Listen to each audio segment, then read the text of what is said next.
Bad thing is going to happen. The sudden words made me gasp. Bad thing is going to happen? What does that mean? It happened on my way to a prenatal checkup, cradling my full-term belly. While waiting for the light to change at a crosswalk, an elderly woman next to me said those words. I didn't know this woman. I was already anxious about giving birth, and now this person was saying such things. How insensitive can someone be? Before I could express my anger, the woman continued. At this rate, you'll end up as a single parent. She spoke quietly, calmly, as if predicting the future. Amid the sound of cars passing by, my husband's name floated to my mind. Just then, the light turned green. With a sense of dread, I couldn't stay still and called my husband. Please, answer the phone. I waited with a prayer-like feeling, and finally, the ringing stopped. Hello, what's wrong? The usual tone of his voice brought me a moment of relief, and I said, Hey, sorry, but can you check around the house for me? Shane seemed puzzled, but when I urged him, he realized something was wrong. I listened as he called out to his father and went outside, leaving the phone connected. Holding my breath, I focused on the sounds coming from the phone. After a while, I heard 2 short gasps from them. Who's there? Who's at our place? I heard the sound of running footsteps and Shane yelling, Wait. It seemed he was running desperately, as the only sound coming through the phone was the wind rushing past. My name is Ruby Marshall. I'm in my 30s, currently married, and living with my husband Shane. Ruby, I bought some cake. Let's eat together. Once a month, Shane stops by the cake shop near the station like this. Wow, blueberry cake? How cute. It's a new flavor. I thought you'd like it. Thank you, Shane. No, thank you for everything. We smiled sheepishly at each other while enjoying the blueberry cake. We're not particularly wealthy, but these little treats make us so happy. Our relationship goes back to our high school days. At that time, I had lost my parents in an accident and couldn't even go to school, spending every day in tears. During those days, Shane would bring school handouts to me. It was because our houses were close. There was always a message written in the corner of the handouts he brought. Things like "Let's play soccer" or "About the sports festival," just a simple line. Those casual words gradually became something I looked forward to. Even now, when I talk about it, Shane gets a bit embarrassed. Thanks to his support, I was able to graduate from high school.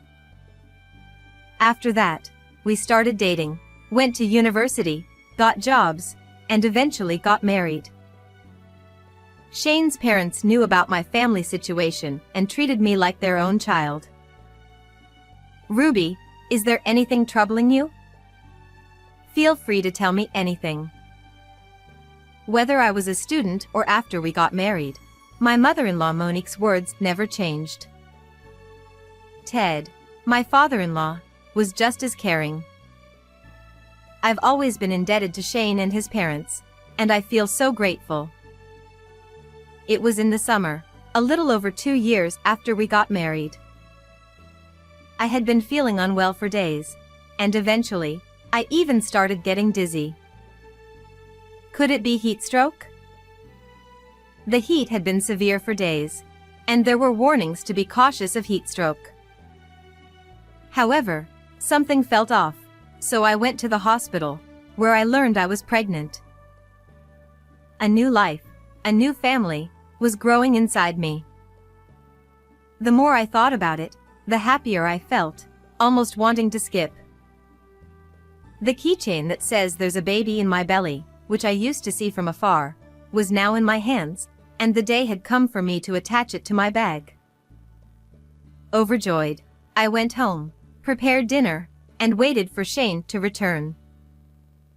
I'm home. Huh? What's going on? Did something good happen? Seeing me sitting at the table in the living room, Shane seemed to notice something. It was probably because I couldn't stop grinning. Lowering my voice to a whisper, I shared the news of the day. Guess what? I'm pregnant. We have a baby. What? He looked back and forth between my face and my belly, his eyes welling up. We have a new family member. Is there anything more joyful than this? Hearing his tearful words, I couldn't help but tear up as well, nodding repeatedly. We shared the happy news with his parents right after, and they were overjoyed.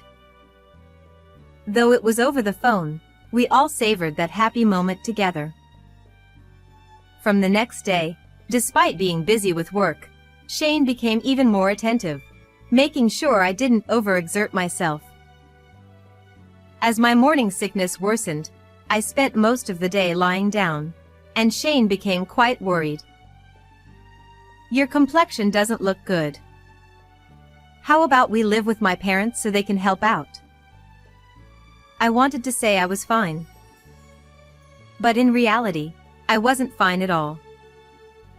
I was anemic, feeling unwell, and I feared I might not be able to meet our baby.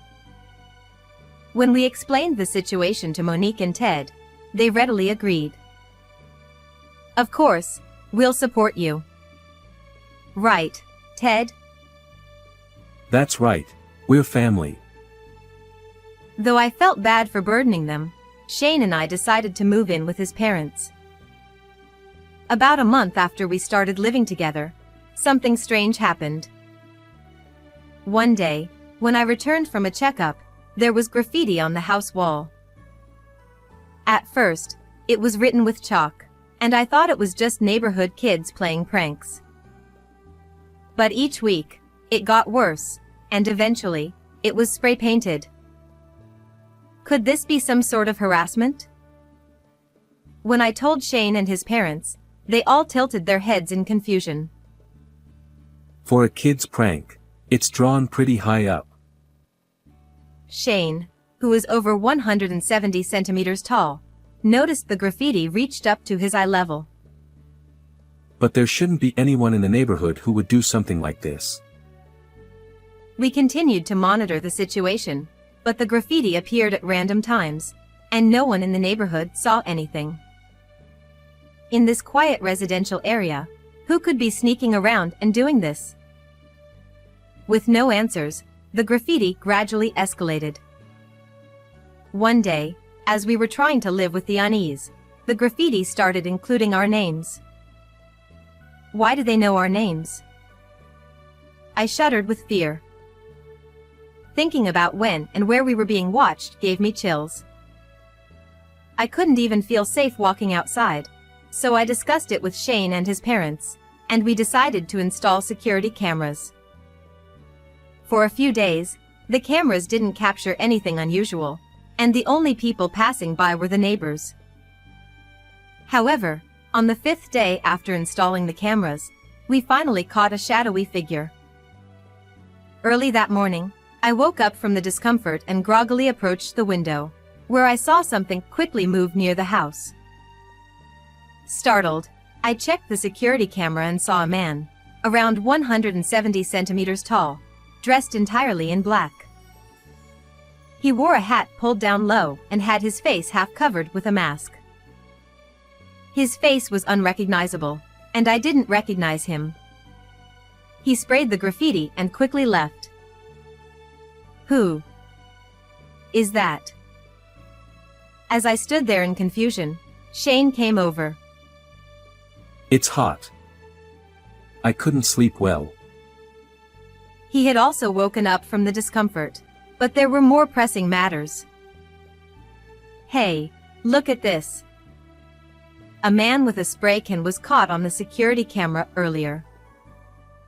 My words seemed to snap Shane out of his drowsiness, and he stared intently at the footage from the security camera. As he watched the whole sequence of the man leaving, Shane muttered that he might know who it was.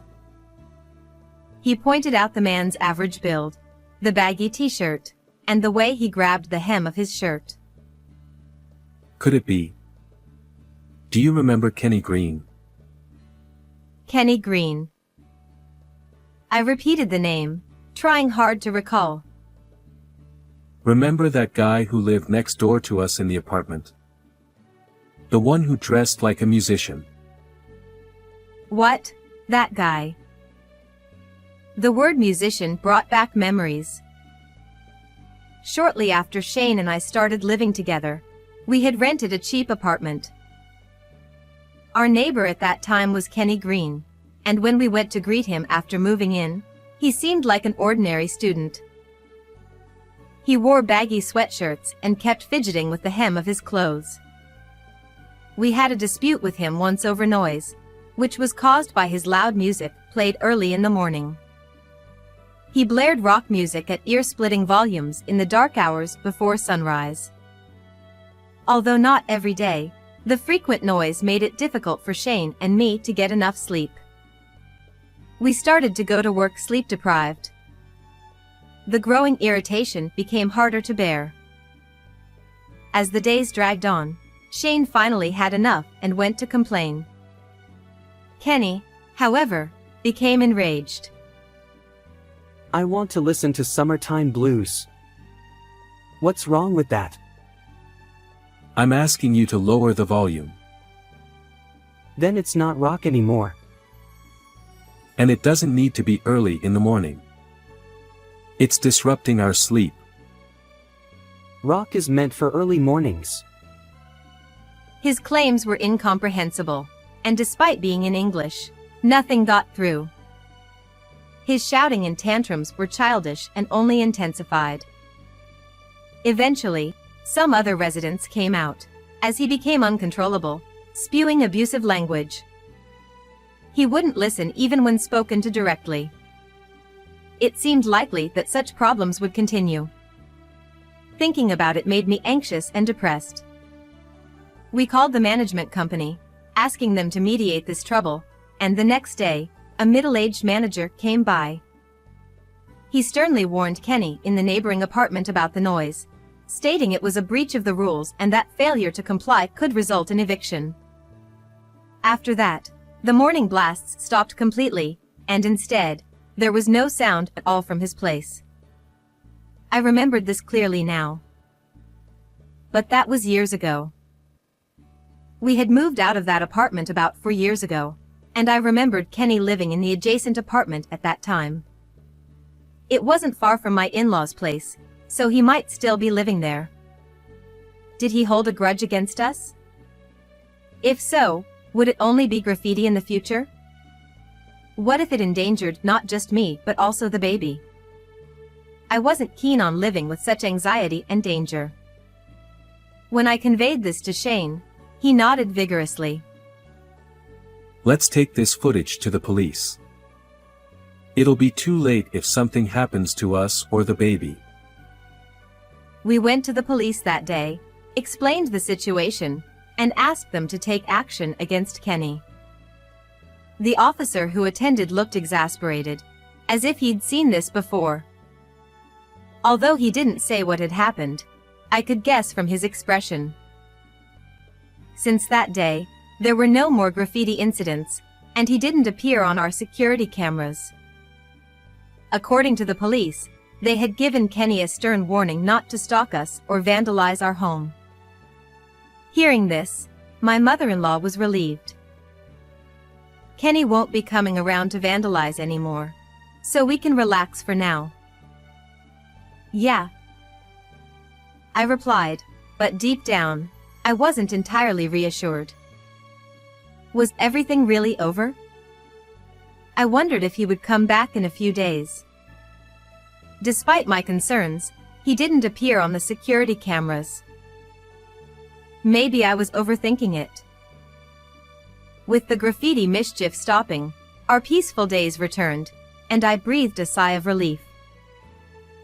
Months passed since the graffiti incident, and I reached my due date. Thankfully, the baby was growing well, and I was excited to meet them soon. My in-laws and Shane were also eagerly waiting. Maybe tomorrow. Seeing my husband's playful smile, I couldn't help but smile too. But truthfully, I had a bit of anxiety. Would I be able to endure the pain of labor and give birth properly? What if I didn't hear the baby's first cry? Could I really nurture a human being? The more I thought about it, the greater my anxiety grew, and I sometimes cried alone. One day, on my way to a checkup, I walked slowly, almost unconsciously. As I approached a crosswalk, I saw an elderly woman staggering. Of course, I didn't know her. She seemed to be visually impaired, tapping the ground with her cane. I hesitated, wondering if she would be startled if I spoke to her. However, since she was about to cross the red light, I decided to speak up. The light is still red. To my surprise, the elderly woman didn't seem shocked at all and simply said, "Oh, I see," and stopped. "Thank you very much." As we stood together for a while, the elderly woman suddenly turned her face towards me. She gazed at my protruding belly, stared for about 10 seconds, and then said, "That child, it's not going to be okay." What? I was taken aback by her sudden comment. Not okay? What did she mean? Before I could say anything, the elderly woman continued. "If things continue like this, you'll end up as a single parent." As cars whizzed by, for some reason, Shane came to mind. At that moment, the light turned green. The image of Shane's playful smile flashed in my mind, and danger signals began flashing. My anxiety was overwhelming, and I couldn't sit still. I called Shane, who should have been working from home that day. The ringtone echoed. "Please pick up." Waiting with a prayer-like feeling, the ringing stopped. Hello, what's up? His voice was calm as usual, which reassured me for a moment, but I quickly said, I'm sorry, but could you check around the house?" Why suddenly? "Hurry up." Shane seemed puzzled, but realizing something was serious, he must have understood. I listened as Shane spoke to my father-in-law and went outside, keeping the call connected. I held my breath, focusing on the sounds on the other end. For a while, I heard Shane and Ted talking, but then I caught a short exclamation. "Ah." Who's there? I also heard running footsteps and shouting. Wait. It seemed someone was lurking around the house, and Shane and his father were chasing them. Shane's frantic running made the sounds on the smartphone become like the noise of wind. The sound of a sandstorm, rustling clothes, and running footsteps filled the line. Finally, it sounded like they had caught up with the person, and I heard a familiar, angry voice. You made me lose my job. I won't forgive you. Don't think you'll be happy now. Followed by a roar-like sound. For a while, there were clashing metal sounds and cries of "Stop. It's dangerous." I could only grip the phone with sweaty hands, my anxiety rising. The sounds of a scuffle continued, and I tried desperately to understand what was happening. There were ongoing roars, mixed with a powerful shout of "Ha!" The metal clattering sound followed by a thud, and then silence on the line. What was going on? No one said anything. I couldn't understand anything. Overwhelmed by fear, I shouted, "Shane? Shane? Answer me." Shane brought the smartphone closer to his face, breathing heavily, and called my name. Now, Kenny. What? He had a knife. Kenny had a knife, and he. Gasping for breath, he spoke in broken sentences. Kenny had a knife? Are you okay? Are you hurt? You weren't stabbed, right? It's okay. Dad took the knife from Kenny and caught him. He reassured me. Ted, who is usually calm, is well known in the neighborhood as a strict karate instructor. It was probably thanks to Ted that this happened. Shane said he would contact the police and hung up. I felt relieved too and looked around, only to find that the elderly woman who had been beside me just moments ago was gone. The traffic light had turned red again. It all felt like a daytime dream, as if what had just happened wasn't real. Maybe Kenny was waiting for an opportunity to break into the house and harm Shane. If that was the case, it's a chilling thought. But thanks to that old woman's words, the worst outcome was avoided. I quietly whispered a thank you in my heart. Later that day, after returning from my checkup, Shane greeted me a few meters away from our house. As soon as he saw me, he ran over with a look of relief on his face. I'm glad you're safe. Thanks for calling earlier. He smiled, acting as if nothing had happened, showing concern for me. But how did you know? Well, there was this old woman. I told him about the elderly woman I had met earlier, and we both tilted our heads in confusion. There was no blind person in either of our families, and Shane seemed not to know her either. Anyway, Dad and I are both fine, and Kenny has been arrested, so we can relax now. But, since he knows our address, who knows when something like this might happen again? I confessed my anxiety about continuing to live here, especially after the graffiti incident. To be honest, I want to move far away. I want to have my baby in peace and raise them in a safe environment. I want a life where no one threatens our daily peace. As I spoke, tears of anxiety welled up, and Shane nodded. Let's talk to my parents and start preparing to move. We explained the situation to my in-laws, and they agreed that we should move as a family to a distant place. To be honest, we were a little scared too. Moving to a new place takes courage, but given the circumstances, it was the only option. We decided to sell the in-laws' house and began preparing for the move while looking for a new place.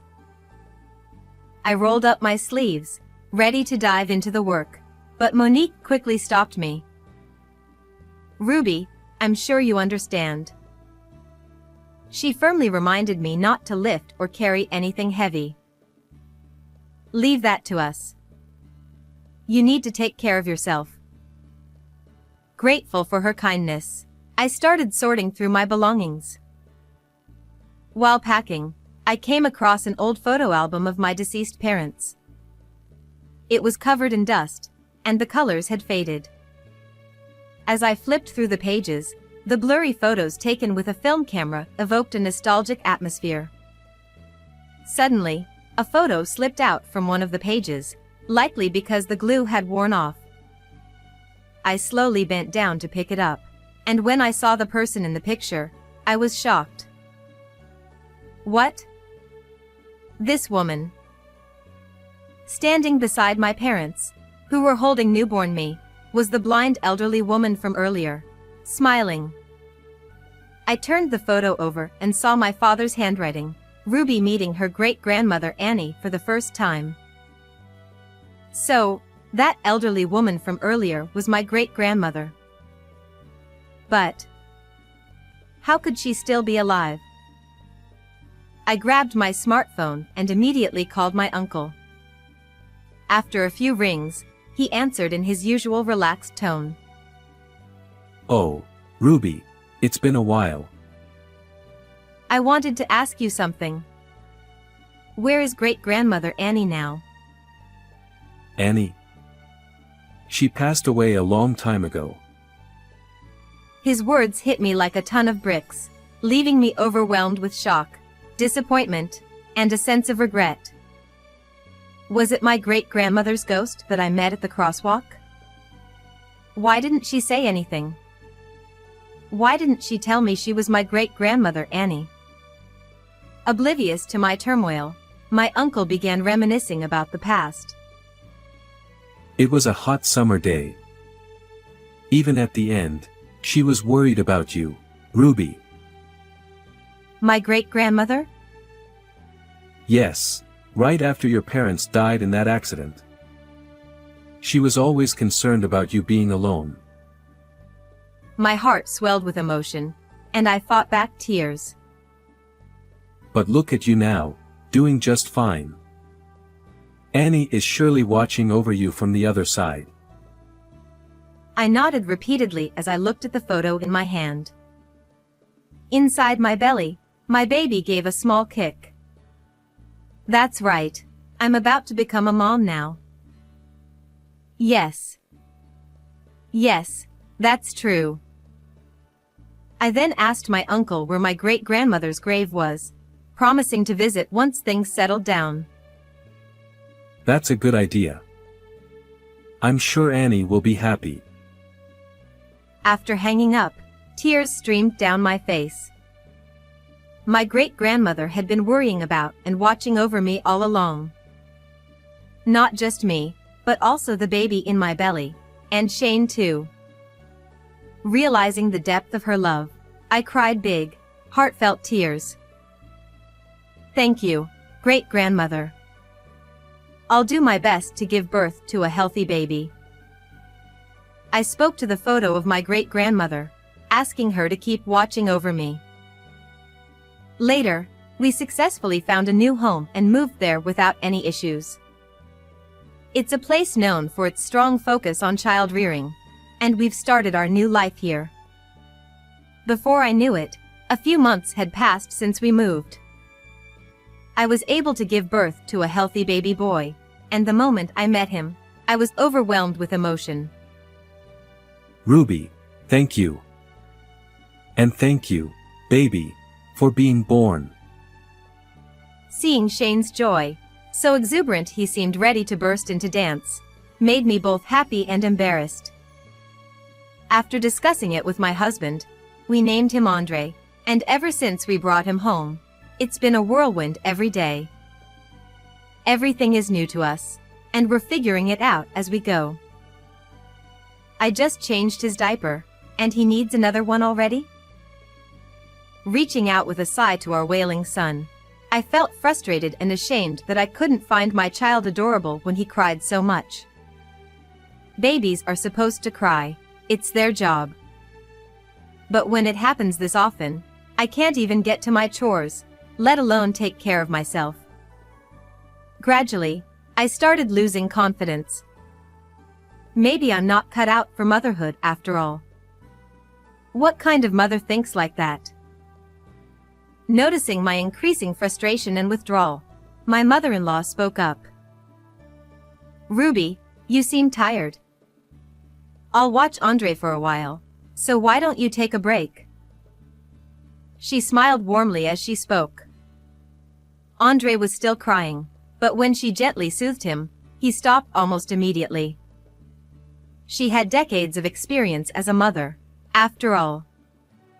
I gratefully accepted her offer and took a short nap. That evening, I drank coffee in the living room with Monique. She admitted she had been concerned watching me become more and more worn out while caring for Andre. Ruby, you always try to handle everything on your own. I hadn't realized it until she pointed it out. We're here too, so don't push yourself too hard. Let's all work together. She softly held my hand, offering subtle yet comforting encouragement. Her hands felt gentle and warm. I never knew a mother could feel so dependable. Thank you, Monique. From then on, I began to lean on Monique more often. Shane and Ted, prompted by her, also took the initiative in helping with household chores. Thanks to them, I was finally able to face Andre with a little more ease. Ruby, are we running low on diapers? Should I go buy some? Oh, yes, please. He made an okay gesture with his fingers and quietly left, perhaps trying not to disturb Andre, who was asleep in my arms. I was incredibly grateful for the support of my family, who all pitched in to help with childcare. It's still challenging, but we're doing our best every day. As time passed and things settled down with childcare, Shane, Andre, and I visited a certain church. Shane carried Andre, who seemed to be in a particularly good mood that day. We were there to visit a grave, having learned from my uncle that my great-grandmother's grave was here. When we arrived at the gravestone, we cleaned it, offered flowers, and prayed. The white lilies stood tall and proud, while a gentle breeze quietly passed by. Andre giggled happily in the wind. Great-grandmother, it's been a while. Thank you for what you did that day. I quietly offered my gratitude at her grave. I'm not alone anymore, so you can rest easy. There was no reply. The gravestone stood there silently, and only the peaceful flow of time continued. Suddenly, Andre started to fuss. Huh? What's wrong? Are you hungry? Just as Shane tried to soothe him, a gust of wind swept through, gently brushing against Andre's cheek. He immediately stopped crying and stared curiously at the gravestone. I'm sure it was my great-grandmother responding to us. It felt like she was telling us she's always watching over us. How did you enjoy this story? Don't forget to subscribe to our channel. See you in the next video.